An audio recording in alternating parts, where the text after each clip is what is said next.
Oi, turma. Bom dia, boa tarde, boa noite.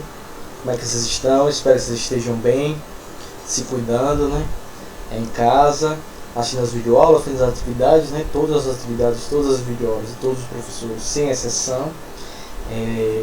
Na videoaula passada, a gente deu continuidade ao nosso assunto, que a gente começou a ver uma série de doenças que estão ligadas ao solo, ou a água contaminadas, ou a alimentos contaminados, né?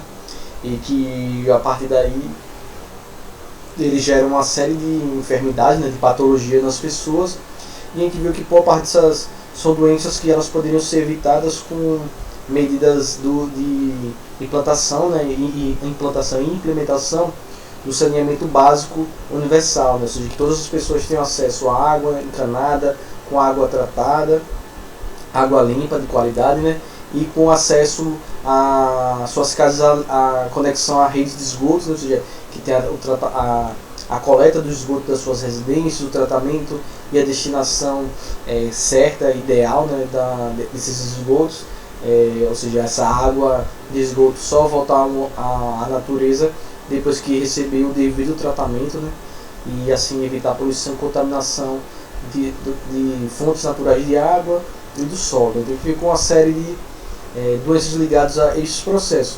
E, obviamente, nem todas as pessoas têm acesso a saneamento básico, e é por isso que essas doenças elas ainda circulam e elas ainda ocorrem no nosso país e em outros países, né, da América do Sul, países africanos, outros países que são chamados de subdesenvolvidos ou em desenvolvimento, né, que antigamente chamavam também dos países de terceiro mundo. Essas doenças elas são ligadas, associadas fundamentalmente à pobreza, né? Não aos pobres, à pobreza, né? Ou seja, a ausência de moradia com condições razoáveis para abrigar pessoas, a ausência de saneamento básico, a ausência de itens de higiene básica, né? Como sabão, papel higiênico, escova de dente, pasta de dente, a educação higiênica, né? As pessoas saberem como utilizar esses materiais para se higienizar, onde fazer suas necessidades fisiológicas, onde não deve fazer suas necessidades fisiológicas. Há uma educação também geral, né, da destinação dos lixos, né, e aí essa necessariamente ela não está associada apenas às camadas mais pobres da sociedade, né. Aqui vem corriqueiramente passando, quando a gente podia passear pela cidade, aí tem uma série de pessoas em seus carros jogando lixo na rua, sem o menor constrangimento ou sem o menor pudor, né? E aí é uma questão também que acaba ocasionando vários problemas, principalmente nos períodos de grandes chuvas. Então a gente tem o entupimento de valas, né, de sistemas de captação de água por lixo que é jogado de qualquer forma, e leva às enchentes, e as enchentes a gente viu lá que tem uma série de doenças que podem se propagar junto às enchentes, né? Eu trouxe para vocês lá o caso da leptospirose, que é causada pela bactéria Leptospira, né? E as pessoas podem ter contato com essa bactéria a partir da urina de alguns animais, mas também a partir da água contaminada com essa bactéria Leptospira. Então muitas pessoas acabam desenvolvendo a leptospirose, né, porque em enchentes acabam entrando em contato com a água que está contaminada com essa bactéria, e aí a pessoa acaba, em decorrência disso, desenvolvendo a leptospirose.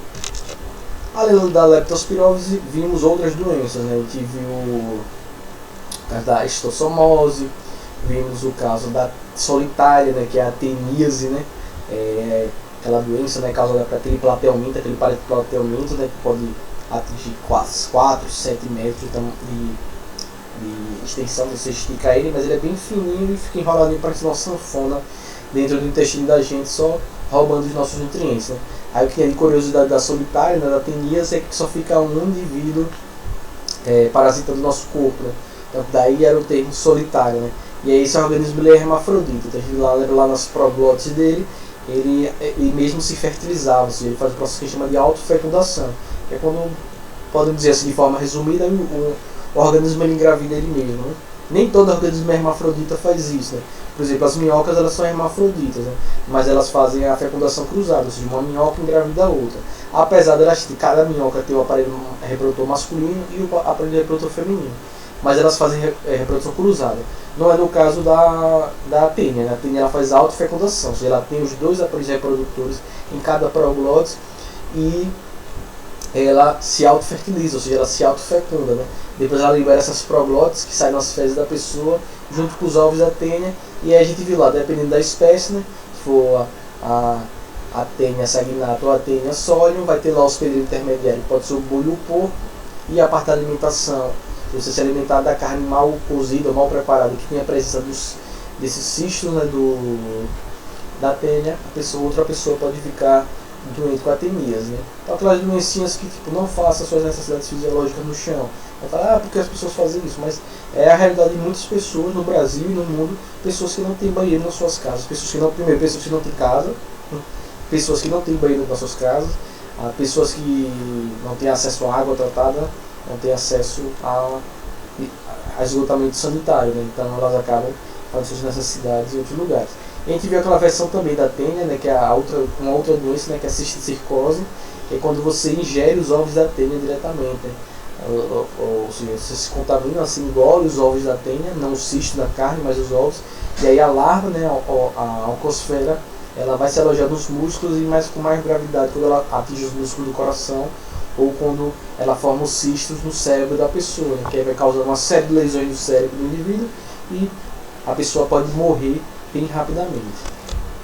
Aí falamos também do tétano, falamos também da hepatite A e também da febre tifoide. Na aula passada, eu não sei se não me recordo se eu fiz a diferenciação de vocês. Febre tifoide é uma doença e tem outra doença que chama de tifo, que não é a abreviação da febre tifoide, né? O tifo não é um sinônimo, uma abreviação da febre tifoide. O tifo é uma outra doença que ela é causada por uma bactéria que é a da Rickettsia, e ela é passada por picada de alguns parasitas, como piolho, carrapato, certo? Ela não é uma outra doença, a tifo, né? Não é associada, não é como a febre tifoide, não é a febre tifoide. A tifo é uma outra doença. Que tem gente que às vezes confunde, que acha que fala que tifo é uma abreviação para a febre tifoide, né? Mas a febre tifoide é uma patologia e a tifo é outra patologia, certo? Então hoje vamos dar prosseguimento a mais doenças ligadas, todas elas, à ausência de saneamento básico e à ausência de outras condiçõezinhas. Então vamos começar aqui por uma doença que a gente chama da ancilostomose, ou conhecida também como amarelão. Então a ancilostomose, ela é uma doença que ela é causada por dois parasitas diferentes, né, mas eles vão causar a mesma doença, que os dois são nematelmintos, né, ou nemátodas. Lembra lá atrás que eu falei lá dos verminoses, né? A gente tem os nematóides, né, os nemátodos e os platelmintos. Então no caso lá, por exemplo, da tênia, era um platelminto. No caso aqui da ancilostomose, o amarelão é um caso de um parasita nematóide, né, que é aqueles mais cilíndricos, né? Lembra lá que os platelmintos eles eram achatados, né? Platen de achatado, né? É o mitos de verme, então vermes achatados. E os nematóides, os nemátodas, são os vermes cilíndricos. Seriam parecidos com minhocas, mas são diferentes dos grupos. As minhocas são outro grupo, né? A minhoca tem segmentação no corpo, ou seja, o corpo dele é separado por vários anéis. O nematelmito não, ele é todo liso. Então são dois tipos de nematelmintos ou nematóides que podem causar a ancilostomose, né? A gente tem o ancilostoma duodenalis, é uma espécie, e a outra é a Necator americanus. Então são duas espécies de nemátodas diferentes que podem causar a ancilostomose, certo? Então, repetindo, tem o ancilostoma duodenalis, é uma espécie, e o Necator americanus é outra espécie que pode causar ancilostomose. Esse parasita aqui, ele consegue invadir o nosso corpo a partir da nossa pele. Então quando você pisa descalço em solos que estejam contaminados com ovos ou com as larvas do ancilostoma ou do Necator, então eles penetram sua pele, não precisa ter um ferimento na sua pele, então essa larva, ele penetra a parte da sua pele, ela entra na sua corrente sanguínea, certo? Ele circula no seu corpo, pode passar pelo coração, né? Quando ele entra no sangue, né? As correntes sanguíneas, repara no coração, no sangue, ele pode passar para os pulmões, dos pulmões ele pode subir, você engole ele de novo, passa para o estômago, mas importante saber que ele penetra a sua pele, entra a sua corrente sanguínea e que o adulto vai se formar no seu intestino, certo? Então no seu intestino o adulto se forma e lá ele vai se reproduzir, toda vez que ele vai se reproduzir, o macho e a fêmea, tem os dois, eles se reproduzem e liberam os ovos no intestino, que quando a pessoa faz as suas necessidades fisiológicas, né? Ela libera as suas fezes vêm cheias de ovos. Então você pode pegar essa doença assim. Então a pessoa fez as necessidades fisiológicas dela, fez o cocô dela no chão, esse chão vai ficar contaminado com os ovos dessa larva, certo? Os ovos desse parasita, e eles entram através da pele. Você também pode desenvolver a ancilostomose se você ingerir os ovos deles, ou seja, a parte de alimentos e de água contaminada. Você também pode desenvolver a ancilostomose desse jeito, né? Então esses parasitas, eles têm a boquinha deles como se fossem uns dentezinhos, e eles perfuram a parede do nosso intestino e eles se alimentam do nosso sangue. Então ele vai se alimentando do nosso sangue. Então esses vários parasitas lá no seu intestino, ele vai mordendo, né? Entre aspas, né? Ele não tem dentes necessariamente, tem estrutura similar aos dentes. Eles vão mordendo a parede do seu intestino e vão se alimentando do seu sangue. Então ele vai causando hemorragias no seu intestino, certo? Não é hemorragia no nível de você morrer porque você perdeu o sangue todo, mas ele vai causando essas feridas, essas lacerações no seu intestino, e você vai perdendo sangue. Então é muito comum a pessoa que tem ancilostomose ela apresentar sangue nas suas fezes, certo? Por que chama de amarelão? Porque como ele fica se alimentando do seu sangue, causando essas feridas, e você vai perdendo sangue a partir do seu intestino, a pessoa vai ficando amarelada, ou seja, ela vai ficando com um grau de anemia, né? Então ela vai perder esse sangue e ela vai ficando com o corpo dela, então a pessoa fica toda amarela. Mas não é amarelo tipo, sei lá, eu que sou meu amarelo, né? É amarelo, a pessoa vai ficando realmente amarelo Faber-Castell, né? Lápis de cor. Então a pessoa começa a ficar amarela, porque ela vai perdendo esse sangue, ela vai ficando muito anêmica por causa desse parasita que está se alimentando do sangue da pessoa e está causando essas lesões, né? Então as medidas profiláticas, quem tem nessa medida é o quê? Saneamento básico, ou seja, não fazer as pessoas têm acesso a banheiro, né? A pessoa não fazer suas necessidades fisiológicas no chão. Se tiver nenhuma emergência num lugar que não tem, é sempre cavar um buraco bem profundo e depois enterrar as fezes, né?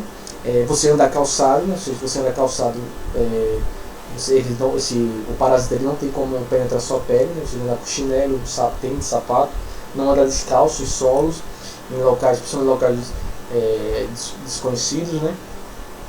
Por exemplo, andar descalço na verdade não é bom você andar descalço fora da sua casa em lugar nenhum, né? Principalmente no solo, que pode ter uma série de parasitas que podem contaminar a sua pele, né? Mas principalmente em lugares desconhecidos ou locais que se sabe que as pessoas não têm acesso a saneamento básico, aí é evitar de toda forma andar descalço, que é uma forma de se proteger da ancilostomose ou famoso amarelão. Então lá pela OMS estima assim que mais ou menos por ano 740 milhões de pessoas sofrem ou são contaminadas pelo ancilostom ou pelo necato americano, né? E desenvolve a ancilostomose, o amarelão, né? Principalmente essas doenças vão estar frequentes em populações mais pobres, né? Tem populações que não têm acesso ao saneamento básico. A próxima doença que a gente tem aqui é a famosa ascaridíase, né? A ascaridíase também é ocasionada por um nematelminto, né? Ou seja, por um nemátoda, por um parasita nemátoda. Como é que as pessoas elas podem pegar a ascaridíase? A ascaridíase é conhecida popularmente como lombriga, certo? Então quem nunca teve uma lombrigazinha na vida, ou quem agora não está com uma lombriga aí em seus intestinos. Então lá no intestino a gente tem a lombriga, né? Tem um macho e a fêmea. Veja aqui nesse primeiro quadrozinho que tem esse número 1. Então no intestino delgado aí tem a reprodução, né? O macho e a fêmea sexos separados. A fêmea geralmente bem maior que o macho. Então tem a fecundação, eles se reproduzem. Vai ter a formação dos ovos. Os ovos são liberados a partir das fezes. Então a pessoa fez lá suas fezes no chão, no local não devido. Como é que você pode ter contato com os ovos? Se alimentando de alimentos contaminados com os ovos desse parasita, ou também pode ter contaminado pelo solo contaminado, né, por alimentos contaminados e também por água contaminada. Então você pode ingerir esses ovos, né, desses ovos vão sair as larvas, certo? Tá, você engole nesses ovos, né? E aí o que pode acontecer aqui você vai ter gestão dos ovos lá em 4, aí chega no seu intestino, os ovos eles eclodem, né, no intestino, aí eles perfuram a parede do nosso intestino, né, eles caem na corrente sanguínea. Então essas larvas elas chegam aos nossos pulmões, certo? E essas larvas elas sobem pelos nossos pulmões e na árvore, que chama aqui na árvore bronca, nos brônquios, bronquíolos. E aí acontece que ela chega aqui, aí quando chega aqui na região aqui do nosso pescoço, na nossa garganta, da faringe e laringe, a gente engole essa larva, ela vai para o intestino e lá ela virou adulto. Então veja que é um ciclo que você vai se contaminar lá pelo ovo, pela água, pelo alimento contaminado pelos ovos, você vai ingerir esses ovos, no intestino do ovo sai uma larva, essa larva perfura a parede do intestino, entra na corrente sanguínea, das correntes sanguíneas ela vai parar nos nossos pulmões. Nos pulmões ela sobe pela árvore brônquia, pelos brônquios, bronquíolos, traqueia, chega aqui na faringe, a gente engole essa larva de novo, ou seja, tem outro engole. Então, pessoa que tem a lombriga, às vezes tem a sensação que tem uma coisa aqui na garganta, então um pigarro na garganta, engole, e aí na verdade são as larvas voltando para o intestino. E quando a larva chega no intestino, ela vira a fase adulta, inicia o processo de reprodução, libera os ovos nas fezes, e aí o ciclo recomeça, certo? Na maioria dos casos, a lombriga ela infecta e ela se aloja no intestino.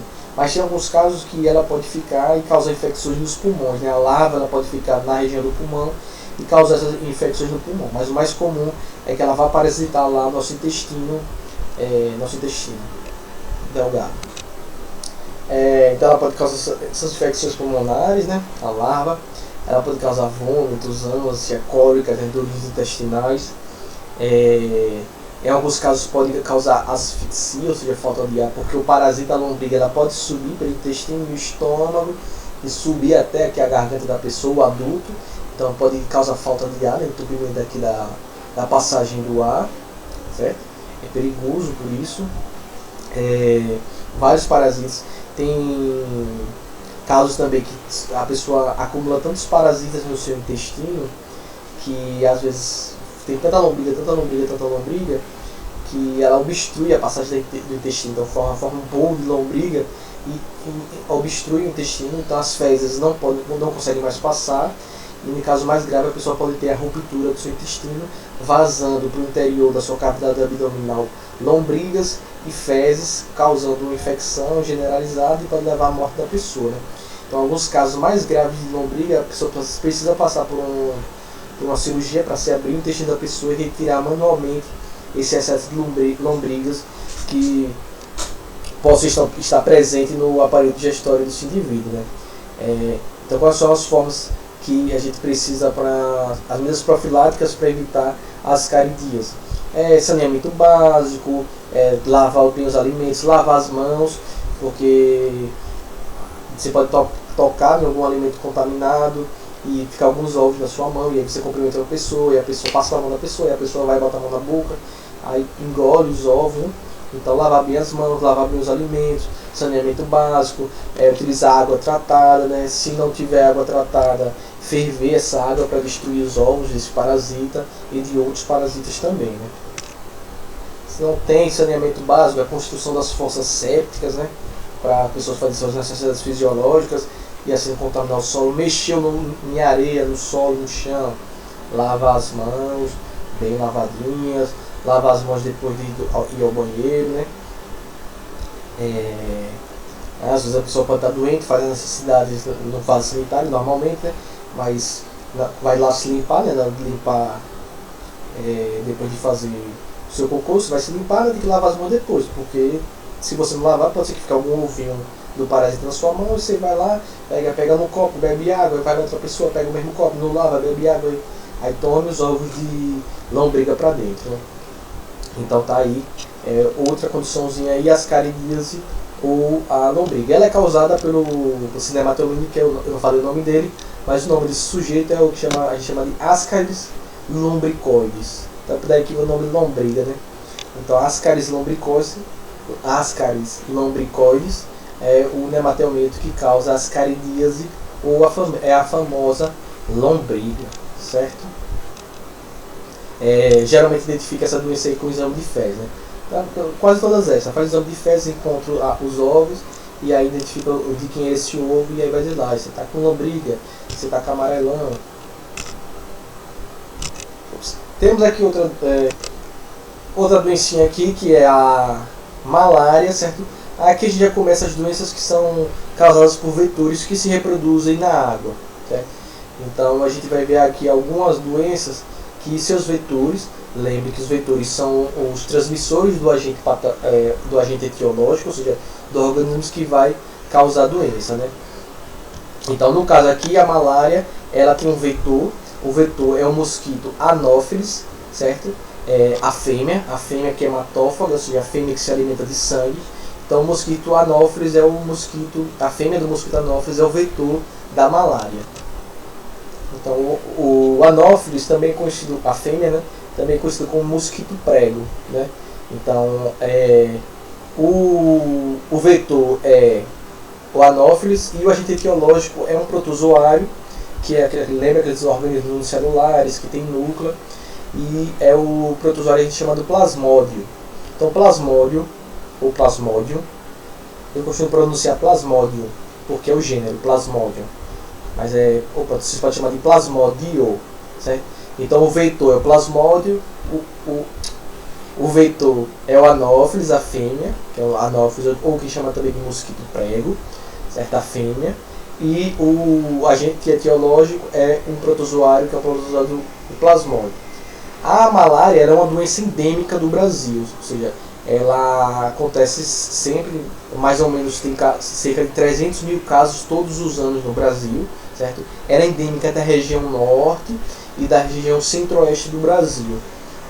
Então aqui no Nordeste ela é mais rara de acontecer a malária, mas ela é bem comum, ou seja, ela acontece sempre na região norte, né, do país, na região centro-oeste, principalmente nas regiões próximas à floresta, porque esse mosquito ele é comum de áreas florestais. Certo? Então o que acontece aí, esse mosquito ele está nessas áreas de mata, né, mas sempre próximos assim, a lagoas, lagos, regiões alagadas, porque a fêmea ela deposita seus ovos nessas águas mais paradas, né? Geralmente não em leitos de rio, nas margens dos rios, né? Mas é mais difícil porque como os rios geralmente têm correnteza, né? Eles podem arrastar esses ovos e destruir esses ovos, né? Mas ela coloca os seus ovos e a malária ela só vai ser transmitida, ou seja, a pessoa só vai desenvolver malária se o plasmódio estiver nas glândulas salivares do mosquito. Então esse mosquito Anopheles a fêmea, que ela se alimenta do sangue, então quando ela vai picar a pessoa, ela se alimenta do sangue, então o plasmódio ele passa, que está nas glândulas salivares do mosquito, o plasmódio passa para a corrente sanguínea da pessoa, né? Então quando ele passa para a corrente sanguínea, desses formatos aqui a gente chama de esporozoítos, então o que acontece? Eles começam a se multiplicar nas células do fígado, do baço e também nas células das hemácias, né? Que são os glóbulos vermelhos do sangue. Então o que acontece o quê? Que esses esporozoítos eles invadem, né, as células do fígado, do baço ou os glóbulos vermelhos do sangue, e nesses processos ele começa a realizar várias reproduções sexuais, ou seja, ele começa a se multiplicar dentro dessas células e forma essa outra forma aqui que vocês estão vendo escrito aqui, que são os merozoítos. Então o que acontece? A cada novo ciclo reprodutivo, então eles invadem por exemplo, eles invadem as hemácias, os glóbulos vermelhos do sangue, e eles começam a se multiplicar. Quando eles se multiplicam, eles, para sair das hemácias, eles estouram as hemácias. Então eles rompem essas células e aí eles se espalham na corrente sanguínea. E nesse momento que eles rompem as hemácias, eles fazem isso de forma coordenada, ou seja, eles explodem as hemácias todas de uma vez, não todas as hemácias do corpo, todas as hemácias que têm a presença deles. Então eles rompem as hemácias coordenado, caem de novo na corrente sanguínea, invadem novas hemácias, se multiplicam, depois de se multiplicar, eles rompem essas hemácias. Toda vez que eles fazem a ruptura das hemácias, eles liberam uma série de toxinas no sangue que caracteriza essa doença por febres. Então ela causa febres altíssimas, né? Então as pessoas têm 39, 40, 41 graus de febre, que se essa doença ela não for tratada, bem tratada, ela pode levar a pessoa à morte, certo?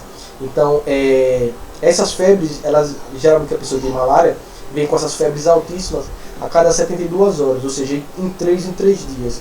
Então a cada 3 dias, quando a pessoa tem essa febre, é justamente o momento que os protozoários romperam a membrana plasmática das hemácias, certo? De forma coordenada. Então esse processo acontece em média a cada 3 dias. Então a pessoa vai ter a cada 3 dias febres altíssimas, que vai ser de origem dessa toxina da ruptura das hemácias.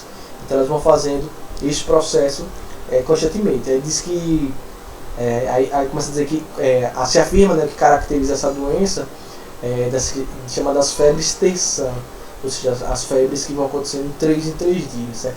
Então, essas febres muito altas podem levar as pessoas a ter convulsões, delírios, ou em alguns casos levar a pessoa à morte. Então, a cada 3 dias a pessoa vai tendo esse novo ciclo reprodutivo dentro das células do seu corpo. Em alguns casos, esses merozoítos, né, que são essas células que estão se reproduzindo, essas células que se reproduzem em nossas células, elas podem formar o que chama de gametócitos, né, que são células que vão fazer reprodução sexuada. Então vem um outro mosquito anófeles e se alimenta do seu sangue, e ele pode, junto desse sangue, puxar esses gametócitos, que são células reprodutivas. Então dentro do mosquito, do aparelho digestório do mosquito, esses gametócitos vão formar os gametas, vai acontecer a fecundação, e aí a gente vai formar os oocistos na parede do intestino do mosquitinho. E aí esses oocistos vão liberar os esporozoítos que vão ficar nas glândulas salivares do anófeles. Aí o anófeles vai e pica outra pessoa, começa a alimentar do sangue da pessoa, e aí passa para o sangue dessa pessoa esses esporozoítos, que vão invadir as células do fígado, do baço, os glóbulos vermelhos, e vão lá a cada 3 dias fazer esse processo reprodutivo, romper as células, liberar a toxina do sangue, gerar febres gravíssimas nas pessoas, e é assim que esse ciclo ele vai se perpetuando de pessoa para pessoa, certo? A partir da picada desse mosquito, que se reproduz em água limpa, parada, certo? O mosquito anófeles, mas não é só dessa forma que pode acontecer. Essa é a forma mais comum que pode ter a transmissão da malária, mas a malária ela também pode ser transmitida a partir de transfusão sanguínea, ou seja, o sangue de uma pessoa contaminada por malária, se for transfundido, né, ou seja, passado para outra pessoa, a pessoa pode ter contato com esse sangue que vão ter os merozoítos, né, a pessoa pode ficar doente. Ao compartilhamento de seringas, né, ou seja, pessoas que são dependentes de drogas injetáveis, elas se compartilhar a mesma seringa nesse processo, ou seja, o sangue contaminado pode passar a malária de um indivíduo para o outro. E também tem um outro caso que pode ocorrer também, que é a parte da placenta, ou seja, a mãe grávida tem malária e a parte da placenta ela pode passar a malária, né, então a malária congênita, né, que ela vai ser passada para o embrião, para o feto que está se desenvolvendo via placenta, né. Então a malária, mas a forma mais comum que a malária transmitida é a partir da picada do mosquito fêmea anófeles, né, mosquito prévio, mas tem essas outras formas também. A parte da transfusão sanguínea, de sangue contaminado com os merozoítos, a parte do compartilhamento de seringas, né, pessoas que utilizam drogas injetáveis, são dependentes de drogas injetáveis, e também tem a malária congênita, que é essa que pode passar via placenta da mãe que foi contaminada pelo plasmódio, né, e pode passar assim para o seu feto, para o bebê que está em desenvolvimento. Então, tá aí mais algumas doenças, certo? Na próxima videoaula eu vou falar sobre mais algumas doenças ligadas a vetores que se reproduzem na água, certo? Então na próxima aula a gente vai falar sobre a dengue, sobre a chikungunya, sobre a zika e sobre a febre amarela. Além também de tratar de algumas outras doenças, vou falar sobre tuberculose, vou falar também sobre a doença de Chagas. Então, sobre a doença de Chagas também, né? Tuberculose, doença de Chagas. E aí a gente fecha essa parte das doenças, né? Espero que vocês tenham conseguido entender. Se restar alguma dúvida, vocês podem mandar a dúvida pelo meu e-mail ou pelo meu Instagram, que eu deixo aqui ao final do vídeo, ou vocês podem enviar via o e-mail da plataforma da escola, certo? Vocês podem também mandar, que Luciano me encaminha diretamente, certo? Então fiquem bem, a gente se vê na próxima videoaula. Tchau!